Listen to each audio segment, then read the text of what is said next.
Hello বন্ধুরা, তোমরা কেমন আছো? সবার প্রথমে তোমাদের সবাইকে জানাই আমার চ্যানেলে স্বাগত। তো তোমরা ভালো আছো আশা করি, সেজন্য আমিও ভালো আছি।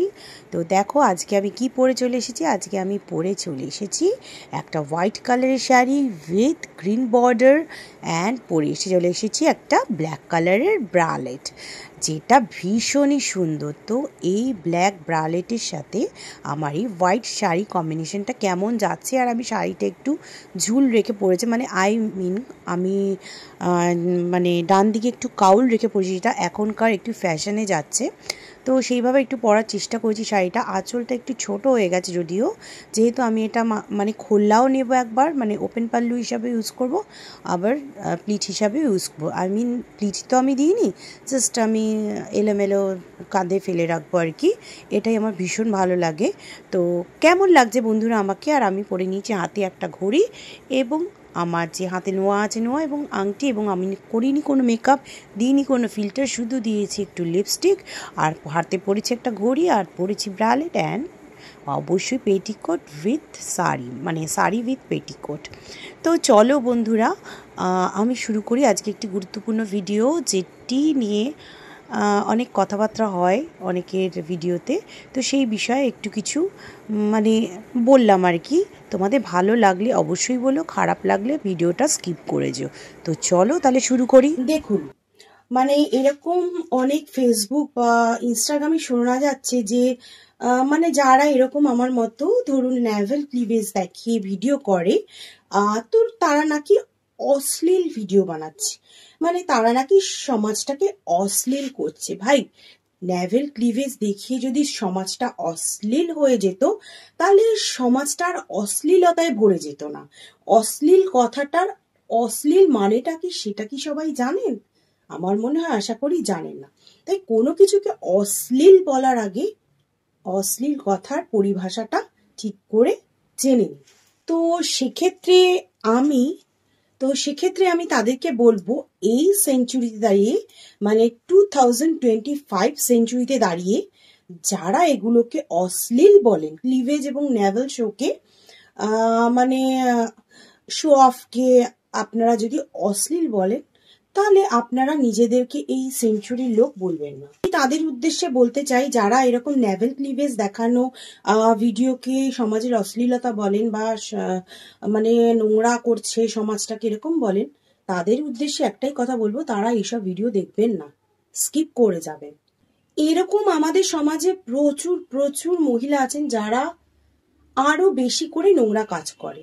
যেমন একজন মহিলা আর একজন মহিলার সংসার ভাঙেন, একজন পুরুষ বিবাহিত অর্থাৎ তার স্ত্রী এবং সন্তান আছে জেনেও প্রচুরভাবে তার সাথে নোংরামি করে। এমনকি অনেক মহিলা আছে যাদের স্বামী বেঁচে থাকাকালীন তারা প্রচন্ড সতী, মানে তারা এতটাই সতী যে তারা স্বামী মরে গেলে তাদের পদমর্যাদা আরো উচ্চ স্তরে উন্নত হয়, মানে তাদের পদমর্যাদা আরো বেড়ে যায়। স্বামী বেঁচে থাকতে যে ধরনের রাসলীলা রঙ্গলীলা করতে পারেননি, সেই ধরনের রাসলীলা রঙ্গলীলা স্বামী মরে যাওয়ার পর তারা অবিচারে করতে পারেন। যেহেতু তারা গা ঢেকে চলছে, তারা হলেন সতী। আর যেহেতু আমরা একটু খোলামেলা ভাবে সোশ্যাল মিডিয়ায় গেলে বা কোথাও গেলে আমরা হয়ে গেলাম বিশাল খারাপ। বন্ধুগণ, অ্যাকচুয়ালি এর বিচারটা করে কে বা কারা? এই বিচারটা কেনই বা করছে? অধিকারটা বা তাদের কেই বা দিয়েছে এই বিচার করার? Options is yours. আমি অলওয়েজ বলে থাকি, options is yours. Option always তোমাদের সবার কাছে আছে, বা আমাদের সবার কাছে আছে।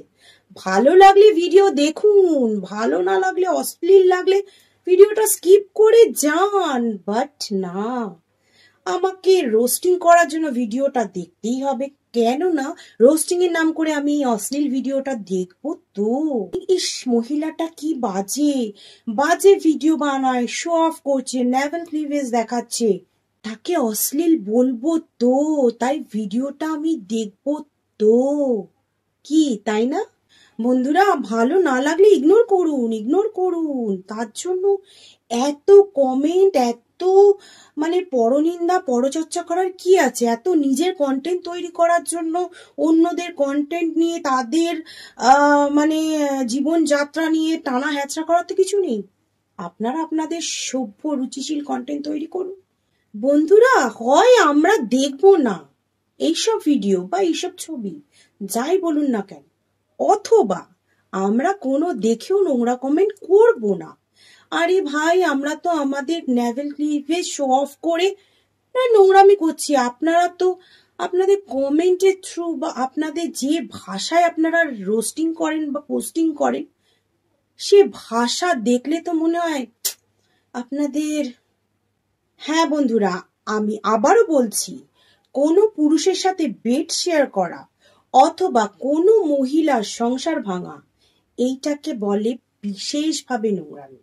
বলবো, কোনো পুরুষের সাথে বেড শেয়ার আমি করব না, আর কারো সংসার ভেঙে সেই মহিলার সাথে নোংরামি বা সেই পুরুষের সাথে নোংরা কার্যকলাপে লিপ্ত আমি হব না।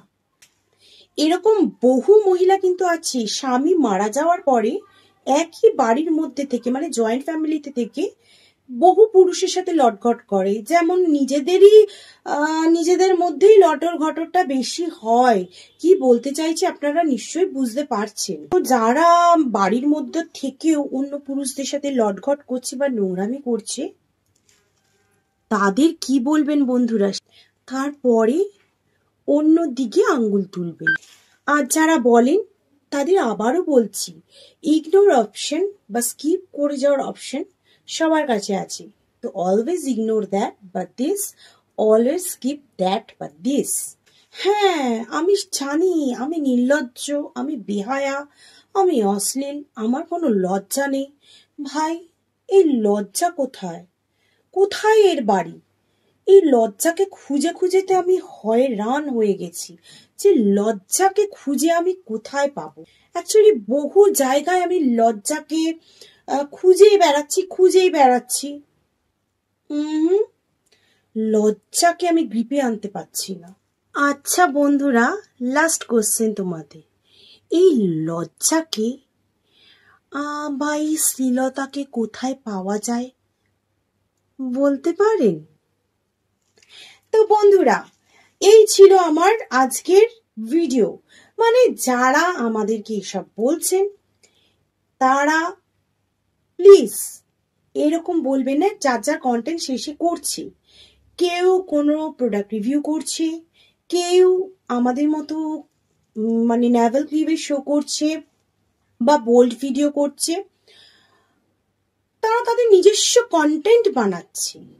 আর আপনারা অন্যের কন্টেন্ট ধরে টানা হ্যাচড়া করছেন, করে নিজেদের একটা কন্টেন্ট ক্রিয়েট করছেন। আর আপনারা যেটা করতে পারেন না, বিশেষ করে এটা করেন মহিলারা, আপনারা এটা করতে পারেন না, যেটা ধরুন আমরা এখন নেভেল ক্লিভেজ শো করছি, এটা আপনাদের বহুবার, মানে এটা আপনাদের ভীষণভাবে করার ইচ্ছে, কিন্তু যাই হোক, কোনো কারণবশতই হোক বা বাড়ির কোনো কারণেই হোক বা যে কোনো কারণেই হোক, আপনারা করতে পারছেন না। মানে সবার সামনে যেমন আমরা সোশ্যাল মিডিয়াতে করছি সেইভাবে করতে পারছি না। বাট अंदर में कुछ काला है, दाल में कुछ काला है और रजाई के नीचे कुछ घोटाला है, ये बात तो सही है। তো এই কাজটা যেহেতু করতে পারছে না, তাই জন্য তারা একটু তোদের জ্বলবে আমার তাতেই চলবে, কে যে গানটা বানিয়েছিল ভাই, হ্যারিকেন হাতে তাকে খুঁজে বেড়াই। তো বন্ধুরা, আশা করি তোমরা সবাই ভালো আছো। তো আমার চ্যানেলে তোমাদের সবাইকে স্বাগত জানিয়ে আমার ভিডিওটা শেষ করলাম। তো যদি ভিডিওটা ভালো লেগে থাকে এবং আমার এই শাড়ি ড্র্যাপটা যদি ভালো লেগে থাকে, এই ব্ল্যাক ব্রালেটের উপরে এই বিধবা সাজটা, ইয়েস, হ্যাঁ, হাতে একটা ঘড়ি এক্সট্রা যোগ করেছি, যদি এই বিধবা মানে এই সাজটা, যদি লুকটা ভালো লেগে থাকে, অবশ্যই লাইক কমেন্ট শেয়ার এবং সাবস্ক্রাইব করবেন। আর আমি যে কথাগুলো বললাম সেগুলো সত্যি না ভুল, না বেতালা বকে গেলাম, অবশ্যই কমেন্টে জানাবেন। আমি জানি নেগেটিভ কমেন্টে তো ভরেই যায়, আর নেগেটিভ অ্যাটিটিউড কি বলবো, আমরা হচ্ছি নেগেটিভ অ্যাটিটিউড মহিলা। ভাই, এই নেগেটিভ অ্যাটিটিউড মানে নেগেটিভ চ্যানেল বা নেগেটিভ প্রোফাইল বলতে কি বোঝায়, সেটা যারা এটাকে নেগেটিভ বলছে, তারা কি কোনোদিন অ্যাক্টিং জগতে কাজ করেছে যে নেগেটিভ চরিত্র কাকে বলে বা নেগেটিভ প্রোফাইল কাকে বলে তারা বলে বেড়াচ্ছে? আমার মনে হয় তাদের একটু অ্যাক্টিং জগতের মধ্যে ঢুকে নেগেটিভ ক্যারেক্টার বা নেগেটিভ চরিত্রে কিছু কাজ করা উচিত। তাদেরও দেখা উচিত যে একটা পজিটিভ চরিত্র থেকে একটা নেগেটিভ চরিত্রকে বা একটা খল নায়ক বা খল নায়িকা নিজেকে নিজের ফুটিয়ে তোলাতে হিরো হিরোইনের থেকেও বেশি কষ্টসাধ্য কাজ করে। মানে এটা আমার মনে হয় সবারই জানা, এটা আমার মনে হয় সবারই জানা আছে। তো যাই হোক, যেহেতু খল নায়ক বা খল নায়িকা বা নেগেটিভ চরিত্র থাকে বলেই আমরা সামনে যেটা চলচ্চিত্র চলছে বা সিনেমা হোক, ওয়েব সিরিজ হোক, সিরিয়াল হোক, জিনিসটা দেখতে আমাদের ভালো লাগে। কিন্তু যদি নেগেটিভ চরিত্র না হলে সবকিছু পজিটিভ পজিটিভ হতো, তাহলে আমরা মনে হয় মাইথোলজিক্যাল পারফরমেন্সে ফিরে যেতাম। বাট মাইথোলজিক্যাল পারফরমেন্সে মানে মাইথোলজিক্যাল যুগেও কিন্তু প্রচুর নেগেটিভ ক্যারেক্টার ছিল, এবং তারা ছিল বলেই আমরা যারা পজিটিভ তাদেরকে জানতে পেরেছি বেশি ভালো করে। তো যাই হোক, এই ছিল আমার বক্তব্য। ভাই, যাদের পছন্দ নয় তারা স্কিপ করুন, তারা ভিডিওটাকে ইগনোর করুন। যেটা আপনাদের ভালো লাগছে না সেটার মধ্যে খালি ঘষেই যাচ্ছেন কেন ভাই? দরকার নেই তো, যেটা ভালো লাগছে না সেটাতে আসার দরকার নেই। তো বন্ধুরা, আজকের ভিডিওটা কেমন লাগলো অবশ্যই তোমরা আমাকে জানাবে। তো আজকের মতো টাটা, লাভ ইউ।